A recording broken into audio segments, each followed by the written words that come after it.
Hello,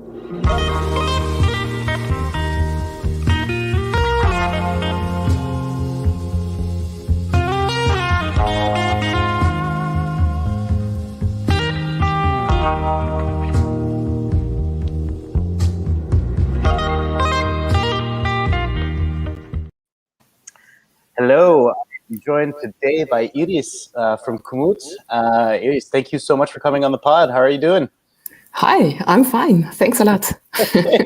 And where are you located right now? Currently, I'm sitting in my flat in Berlin, as the travel restrictions are quite hard now. So I'm enjoying the gray and not so sunny winter in Berlin. Nice. Are you more on the west side or the east side of Berlin?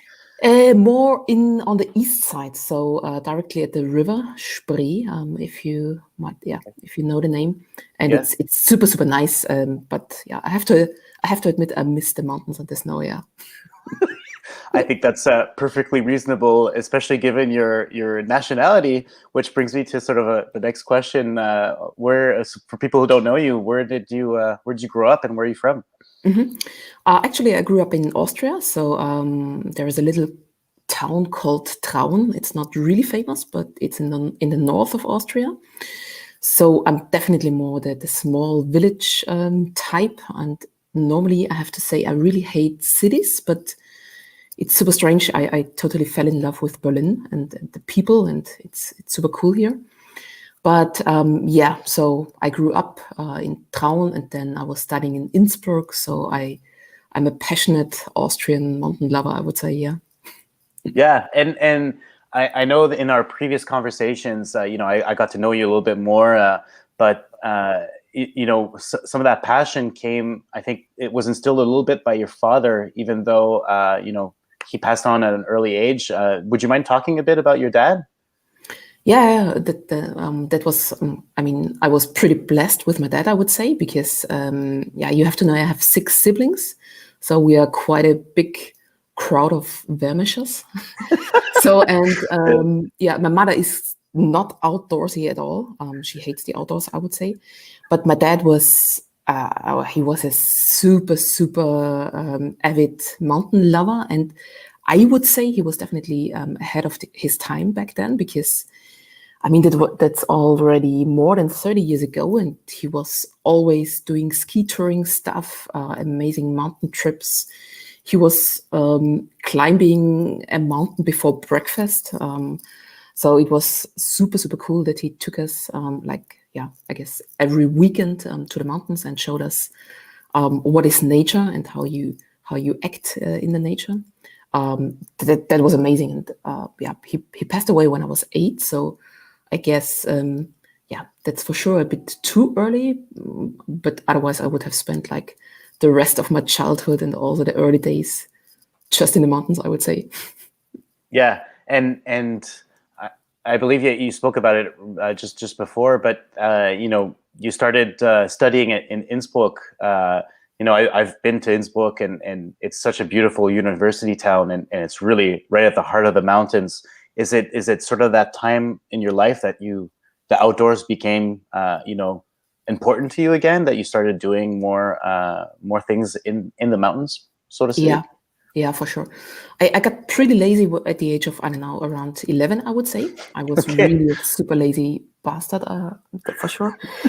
And then I went to Innsbruck, and as you said, Innsbruck is the best mountain city you can live in, because it's the perfect combination between like cultural stuff and mountain stuff. And so at my early years of my studies, I was still not really doing a lot of hiking and skiing.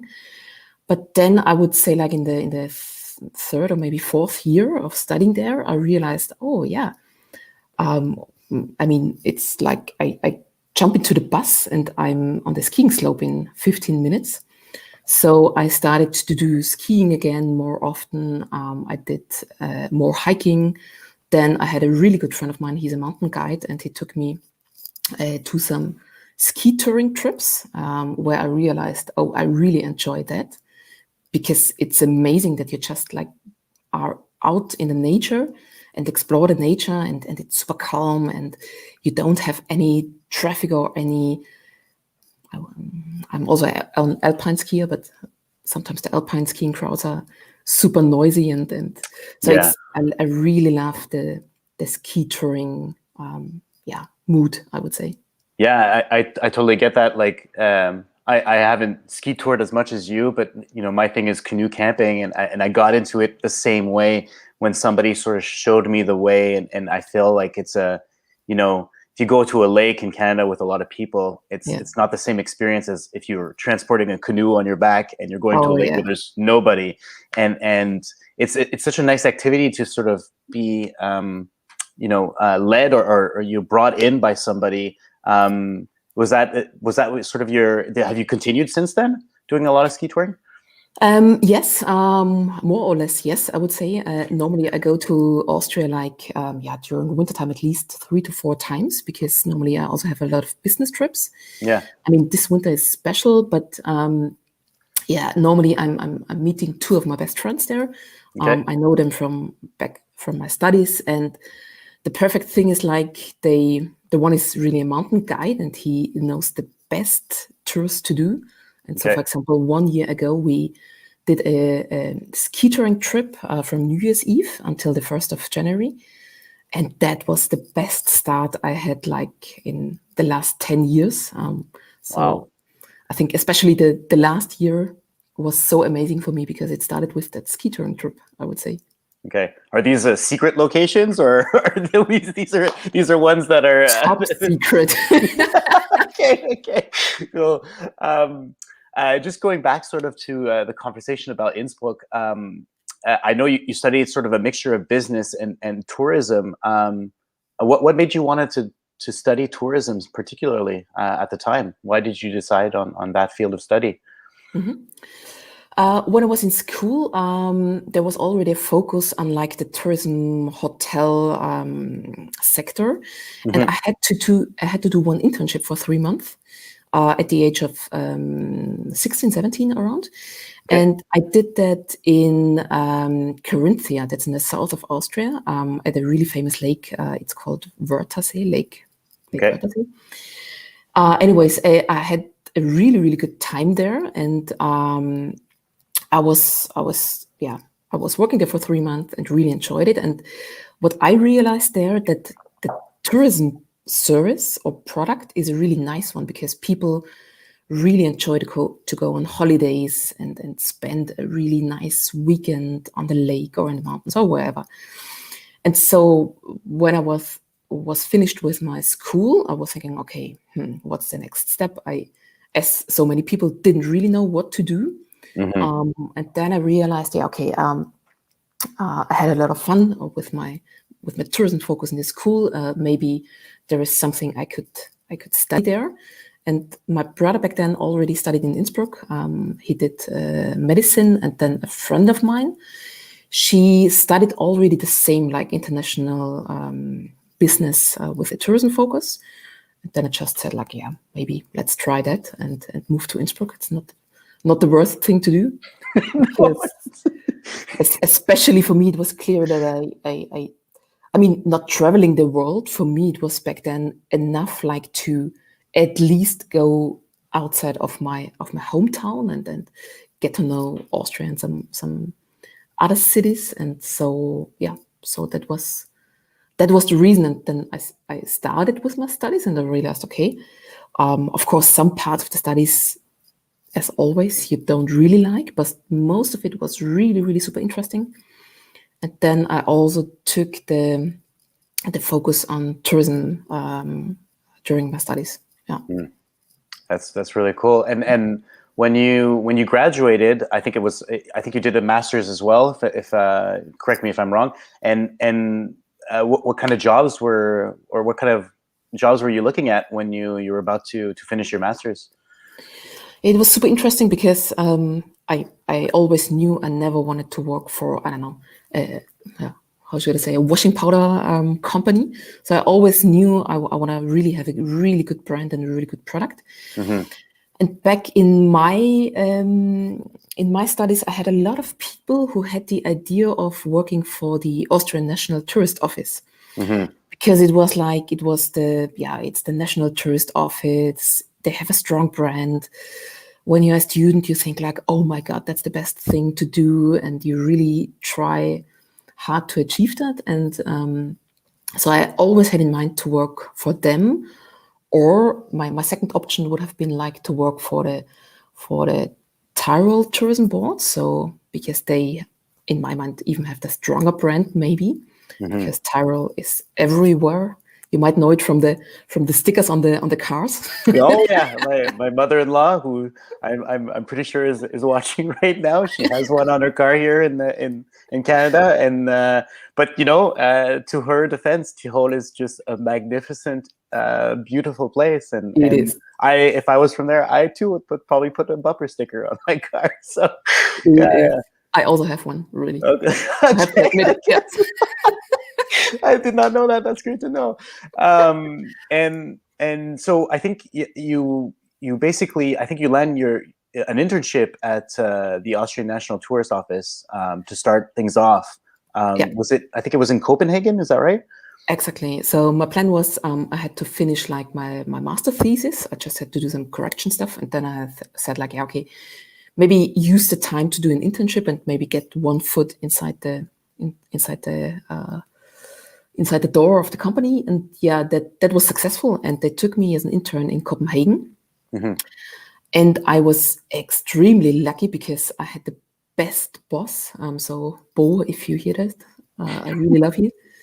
But I had the best boss, plus the combination that the marketing manager back then, she left, and the new marketing manager was coming 2 months later. So they had to like kind of fill this gap, and therefore I got more responsibilities than a normal intern. And back then they were responsible for the whole Scandinavian market and the Baltic markets. And so for me, it was amazing because I had to do from PR and media work to marketing campaigns to translation work to just administration stuff, sales stuff. I did nearly everything there. And I learned so much during these 3 months that I came back to Austria. And then I was like, yeah, okay, I'm finished now with my studies. And I wrote to the HR office of the Austrian National Tourist Office and just said like, yeah, it was amazing in Copenhagen and I finished my studies. And just in case you have some open vacancies, then just drop me a line. And I think 10 days later, the HR boss back then wrote me like, yeah, they have a job in Berlin, and if I would be interested to work for the German market, I could start in Berlin. And yeah. Okay, and sort of what year was this when you had just finished Copenhagen and then you had landed the Berlin position?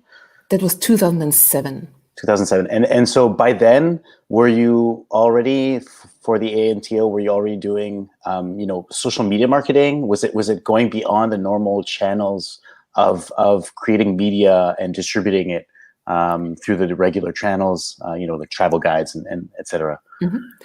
My first job was more in the media PR.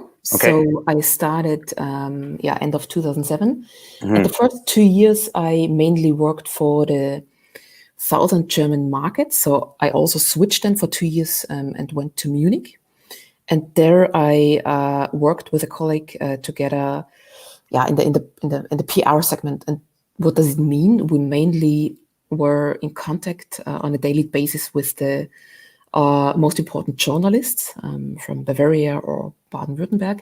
Okay. We arranged press trips. We had really some amazing trips together with them, so that in the end they write amazing stories about Austria or the regions there.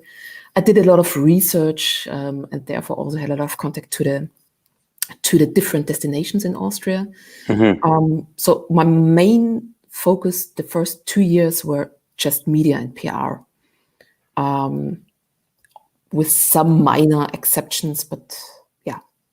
And these journalists and sort of people who wrote about travel, how would you go about finding them? it's not like the directory of the internet was not as easy as it is today, where you can just, really find blogs more easily. How did you find these people back then? Yeah, it's a typical relation business, I would say. Yeah. Networking is key. And of course, I was super lucky because I already had one woman working there with like, I don't know, she was there for 10 years already. Okay. And she had a strong network. And what you mainly do is like, of course, you try to also get to know new journalists, and you do some research and call the offices there and try to get in contact. But mainly because you know a lot of journalists, they know who is new there, and then like, yeah, you should call the guy from the BR and talk to him about this topic because he's a super avid hiker and he loves multi-day hikes.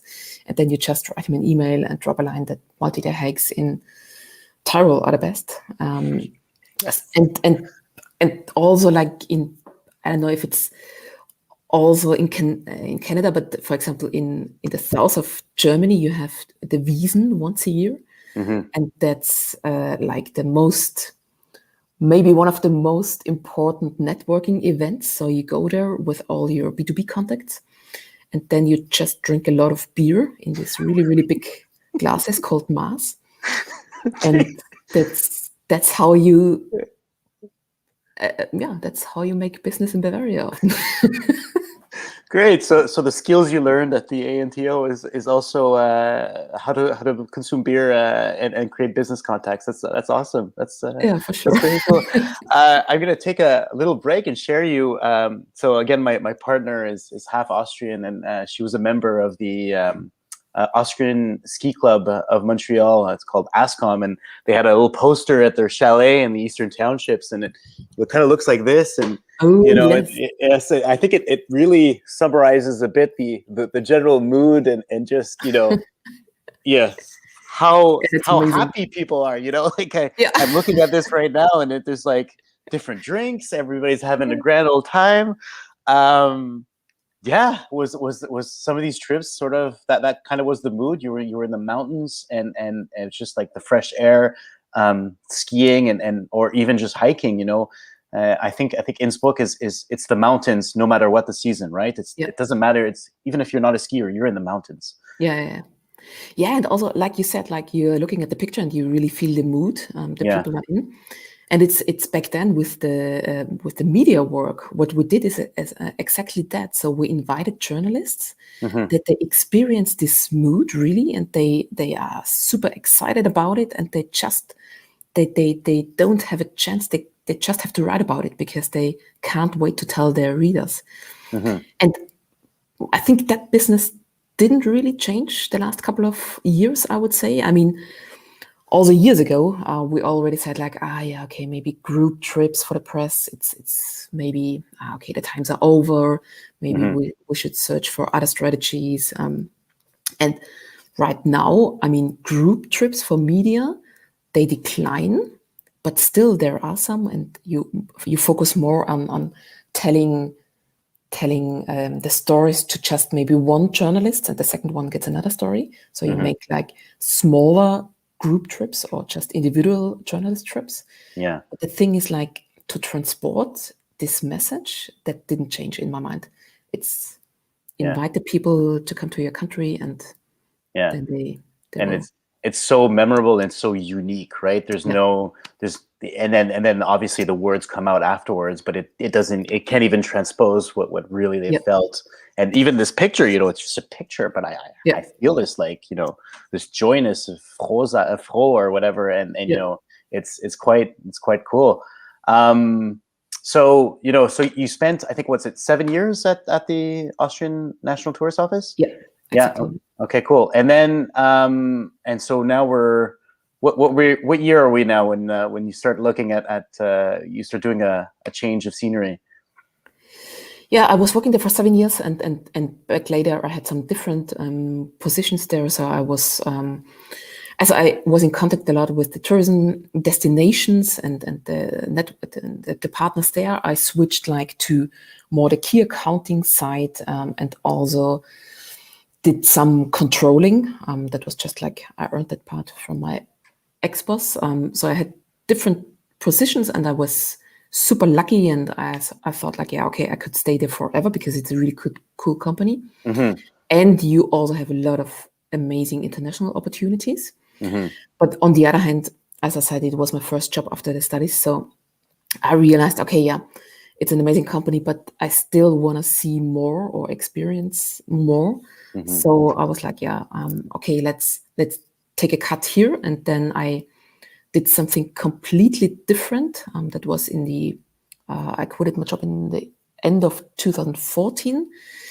And then I applied for a job at the German Red Cross to do corporate relations, because I thought like, yeah, let's do something completely different. Of course, use all my business experience, but yeah, that was also really an amazing year. So I learned a lot there. It was completely different, but still a product where I'm like totally burning for the product because they do some amazing work. Yeah. And it's also an international organization. So yeah, that was just 1 year in between where I was completely like out of the tourism sector, I would say. Mm-hmm. And then, then I was like, okay, will I stay there, or what is the next step then? Because it was a position for parental leave for 1 year. I see. And then I just saw by accident, like that Komoot is searching.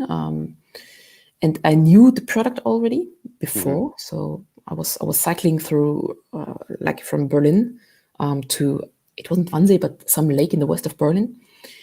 And back then I was cycling with Google Maps, and then the way to the lake, it was quite shitty, and it was super, there were traffic jams, and it wasn't really nice for cyclists. And then the friend of mine, she was back then like searching for other options, and she found Komoot. So we took Komoot for the way back. So since then I already used the product, and therefore I knew, okay, Komoot is searching. Yeah, okay, maybe I apply for that job. Yeah, and you answered 2 questions already. I was like, what was your first experience with Komoot? Thank you so much for talking about that. And you know, before we even get into the product, and there's so much I want to talk about, we're first questions first, because there's not that much information on the web on this, but where does the name Komoot come from? Yeah. That's a really, really good question. And I think the story is not really known. So you have to know that the founders, there are 6 founders. They come from a region called Kleinwalsertal. So that's in like Austria, border Germany. And Komoot in the Austrian language means it's super easy to use. So it can be a tool. It can be also a situation where you are in. And like I would also say Komoot, I'm coming from Upper Austria, I would write it in a different way, but I totally get of course what the sense is. So it's just like an easy to use tool to make it super easy to go outdoors and explore the nature. The nature, yeah. And so you joined Komoot in 2016. How many employees were you back then, and what was the company like at the time? Not completely different, but yeah, definitely different, because I think I was an employee number 22 or 21 when I remember correctly. Now we are 70. Wow. And back then we haven't been a remote company, so meaning we had a headquarter in Potsdam. That's around 40K from Berlin. And so we spent 2 days per week in Potsdam in the headquarter, and the rest of the week in the co-working space in Berlin. Okay. And of course, everybody of us was from Berlin or Potsdam. And then, there were different reasons, but mainly the founders were thinking about, okay, I mean, as a pretty young startup or grown-up startup, I would say, you need the best developers. And it's pretty hard to convince the best developers from all over the world that they have to move to Potsdam, because it's nice, but it's not really Yeah. that nice. Yeah. So why not open it up to a remote setup so that Hmm. everybody can work from wherever you want?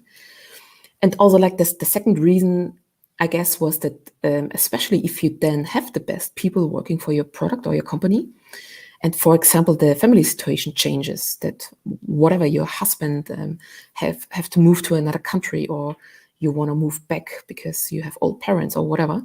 Hmm. So it doesn't make sense to lose these people just because they have to move.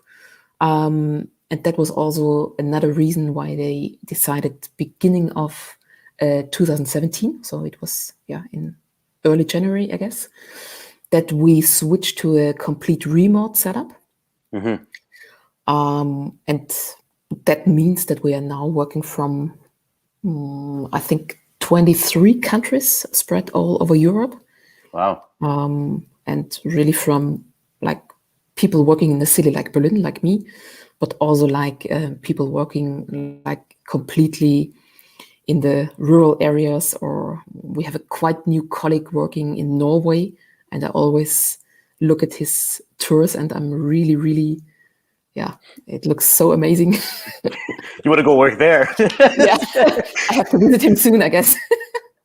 um, I read a Medium article from 2017, so that would have been a year after you joined, and it was from your one of the founders, Marcus Heilemann, and he said I think it was entitled "How We Estimate Mobile Reach at Komoot," and in the article he spoke about something like 100% growth month over month for 6 months in that year. Was sort of that start when you got into to today, was it or even the first years, was it a lot of growth? Was there a lot more users coming in, and was it very country specific like Germany and Austria, or was it throughout Europe? Back then it was definitely more German speaking country specific. Okay. So we organically grew a lot, mainly in the DACH market, so Germany, Austria, Switzerland. Um, we changed that a lot, that game, because especially the last 2 years, we invested a lot in the internationalization, meaning that from the beginning on, Komoot always talked German and English. And we changed that, and now we have 6 languages. So also a French-speaking user can really take the app and enjoy the whole offline turn-by-turn navigation in French, or the Italian user or the Spanish user. So I think that was quite a game changer, and we not just did the translation copy work. Mm-hmm. It's also that we really invested a lot in these markets. And when I talk about these markets, we started back then with UK, Mm-hmm. and then the last 1 to 2 years, we really invested a lot in Italy, Spain, France, and the Benelux markets. Okay. And especially what you can see now, that overall we have growth rates of 170%, so even Wow, bigger. increased. And what is really interesting there is, of course, that also, and luckily that also these markets where we invested a lot, that the growth rates are exploding. And Yeah. I think it's there are 2 reasons. I mean, the one is that we really did a good job here and really built up the communities in the new markets, did the translation stuff, and invested heavily in the product.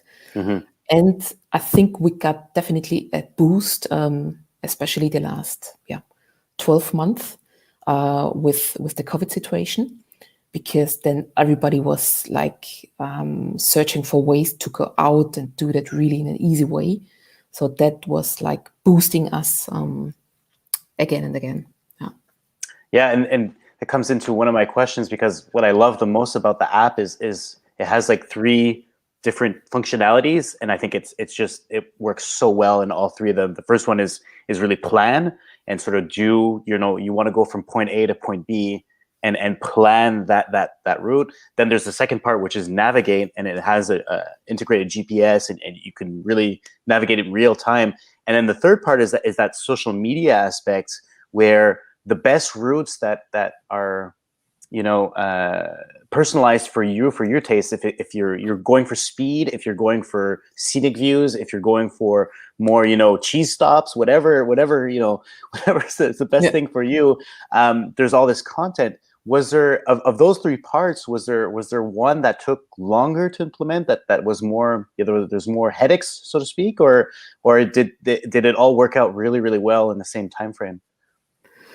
It worked pretty well. I would say. I mean, I wouldn't call it social media in our case. I would call it like or the user content is what I meant. Exactly, yeah. So maybe this is the hardest part, I would say, because like if you look at Komoot and the algorithms, and the algorithms mainly create also the amazing content, then you always have to have a specific level of user content, and not just the quantity is important there. It's mainly also about the quality. Yeah, of course. And so when you enter a new market, then it's really, really important that you have enough and really high quality content there from the experts, from the local experts, from the community. So the biggest issue or the biggest thing is here, okay, how can you build up a really, really strong community, or how can you bring the already existing community to Komoot? Because then the algorithms works extremely well and can create amazing content for the next user who is coming to Komoot. And I think that's one of the most challenging parts with these apps. Oh, it really is, and thank you for sharing with that. Did you go about with establishing partnerships in some of these countries with not just individuals, but with people who knew sort of the areas to sort of add this extra content? What kind of strategies did you do in these expanding markets where you didn't have already an established massive user generated content that was good and it was already working with the algorithms? Of course, partnerships are one part. So we are really lucky that the App Store and the Google Play Store, they are featuring us constantly. So that brings us really, really a good amount of organic growth, also new markets. Okay. And also like I would maybe call it like the technical partnerships. So we have really, really amazing partnerships, for example, with Apple or Samsung, or Bosch. I think TomTom is another one. Is that possible? TomTom, not that I know of. Okay, sorry. But there's these technical partnerships that exactly. That really, So and that helps, of course, a lot, because the thing is that we are building the best product for the user. And if the user is using Komoot, if he can use it on his smartwatch, so on his Apple Watch or in his Samsung Watch, and he can also use it on his Bosch e-bike or the Yamaha e-bike, and he can also use it on his Garmin and his Wahoo, then of course that's the perfect case, because then the user loves the product even more. And of course then the technical cooperation partner is also bringing us new users to the platform. And one really, really really nice case from the last couple of months, or one of my favorite ones, is that for example, our partner Polar, they recommended Komoot as their favorite route planning partner, and they recommended that to every user. I got the email. I got the email. Yeah. I got the email. It was a very big surprise too. I never received any emails from them, and then out of the blue, it was an email about you guys.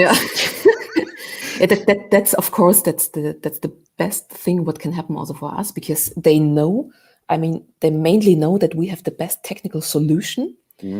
So they say like, "Hey, you have the best technical solution. Let's implement it." And then they really appreciate what the app does, the platform does, and you can really combine it with all your equipment and all your gears.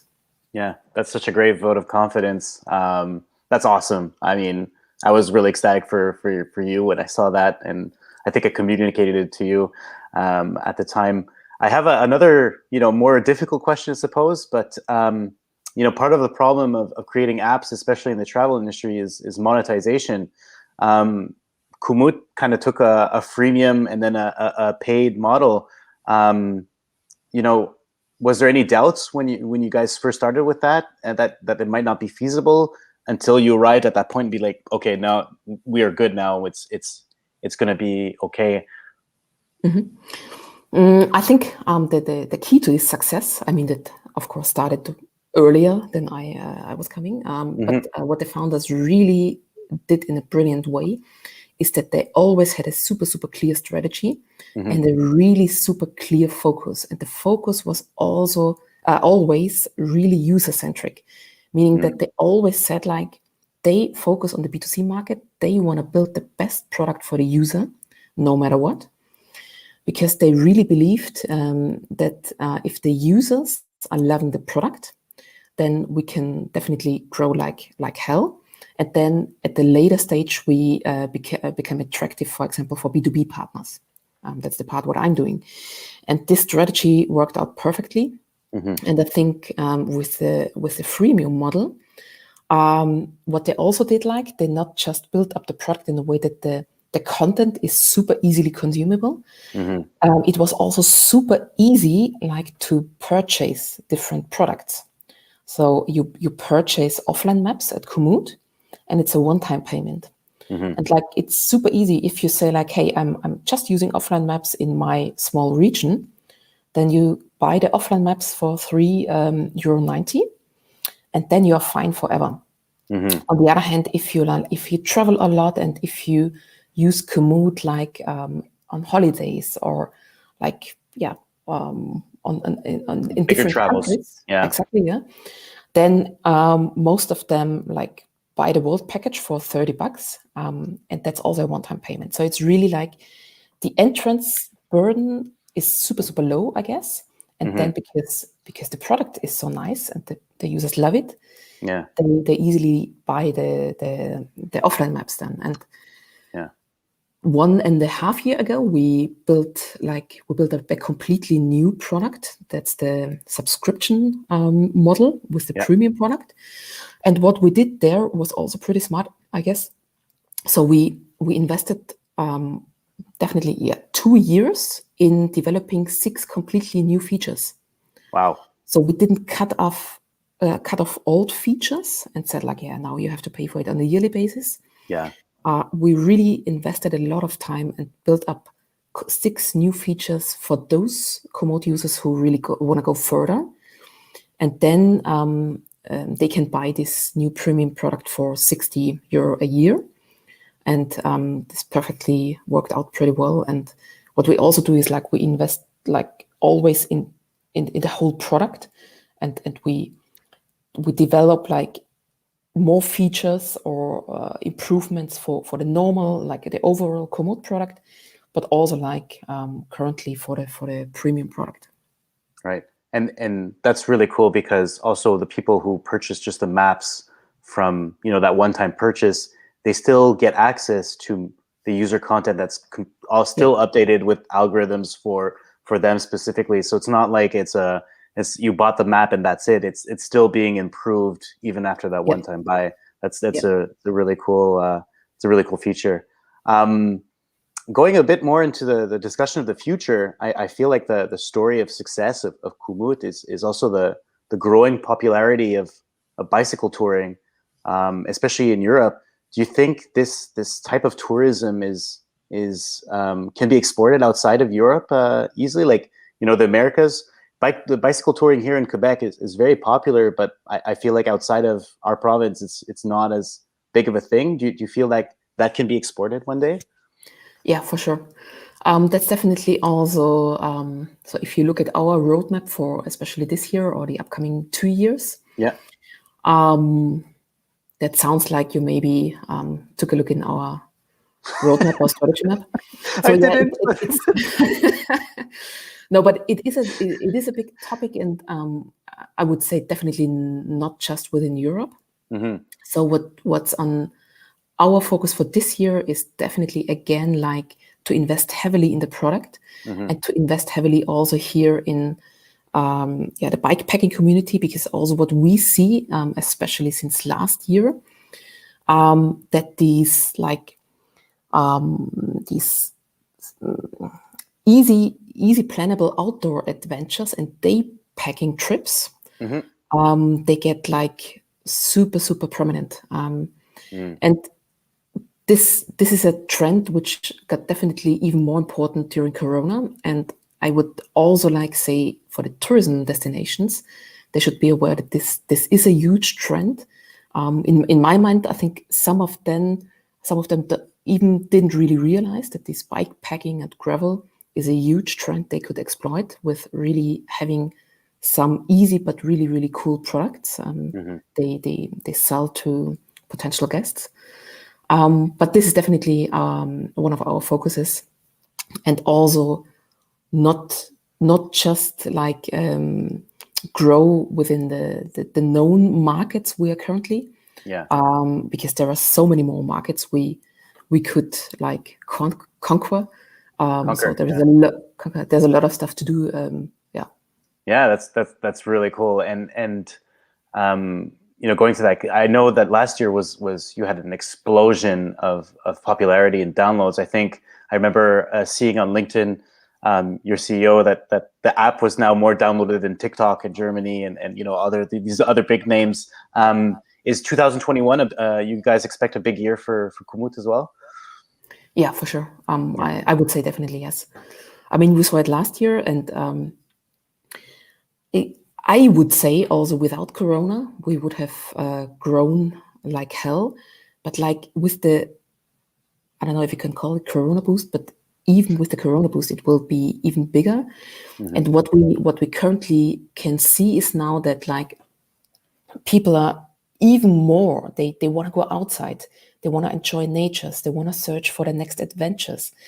And most of them can't really plan it on their own, because it's most of the people can't really read print maps, for example, or Mm-hmm. can't really use a Garmin, or really, So what we make it super easy to make the next adventure accessible. Mm-hmm. And especially with the last couple of months, seeing that people are really like, they just search for the next outdoor and nature adventure. Mm-hmm. This boom will be even more important. And I think what is even more important for tourism destinations to have in mind is that in Germany you have this word called Besucherlenkung, which means that you really channel your potential new guests. Because what we especially saw the last couple of weeks and months, that we have at some hotspots or touristic hotspots, they got overwhelmed, like, and it's super crowded. So Yeah. it's really important to also show the guests like, okay, this is our product. We have this and these topics. Have you checked out these and these tracks? So really, besides the known highlights, Mm-hmm. really show the potential guests what else do you have on the plate, and really broaden this variety of topics, I would say. This goes. Now I'm going to jump into the more personal questions. I know you're a big outdoors person, and you do a lot of bicycling and skiing. What are your favorite items when you go on these touring trips or big long trips with your bike?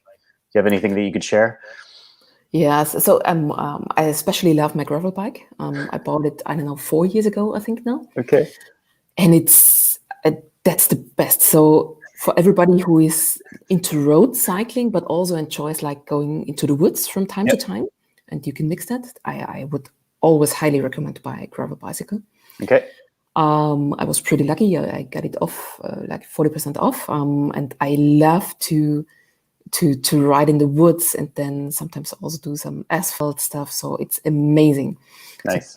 that's my favorite. And yeah. I'm convinced. Yeah.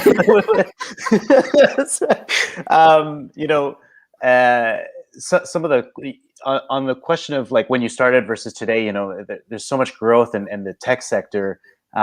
Were there tools that you use today that you wish that you had back in 2016 that you first started with Komoot, when you, I don't know, either if it's reach outs to build these B2B partnerships, or you know, these other things? Are you still very reliant on email, for example, or do you use other tools? And what have you been using a little bit more today versus when you first started?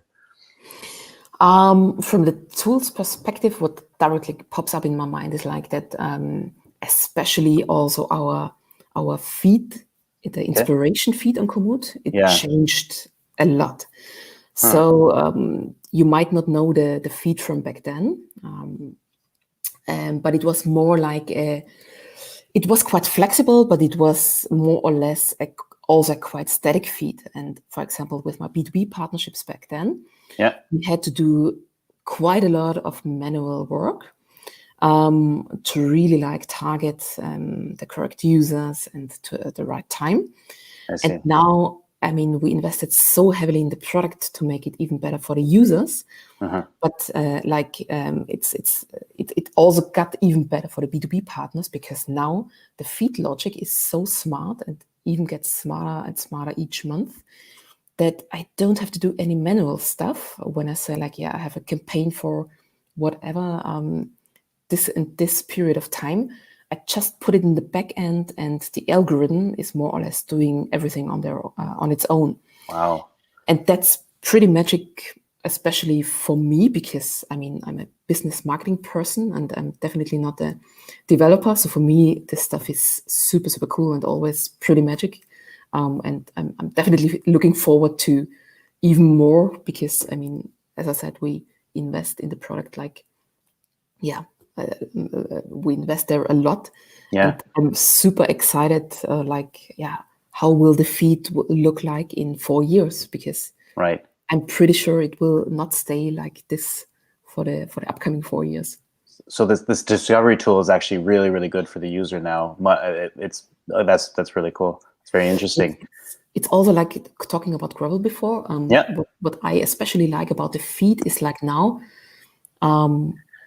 I scroll through the feed, and then, for example, the algorithm is saying like, hey, by the way, this user, he did a gravel tour around your area, and I have no clue about this user, but I see his amazing gravel tour. And then I can follow him directly, or I maybe save this route because I say like, oh my god, yes, I don't want to plan my gravel tour on my own.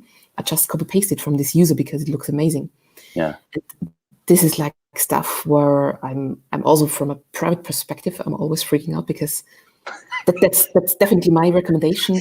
Scroll through the feed and stalk other users who do like stuff you really like. This app knows you more than you know yourself. That's great. You know, couple last questions. This is more on me now, but if you were in my shoes, who would you invite as a next guest on this travel and experience podcast? For me, I think what a really, really interesting topic for the upcoming future is tourism and travel with a focus on cities. Because, I mean, Corona changed the travel business a lot, but definitely we will come back to a kind of normality, or let's see. But I think what is pretty interesting is to look at the cities, because they have even a bigger challenge in my mind, because the business sector, so the business travel sector, is like,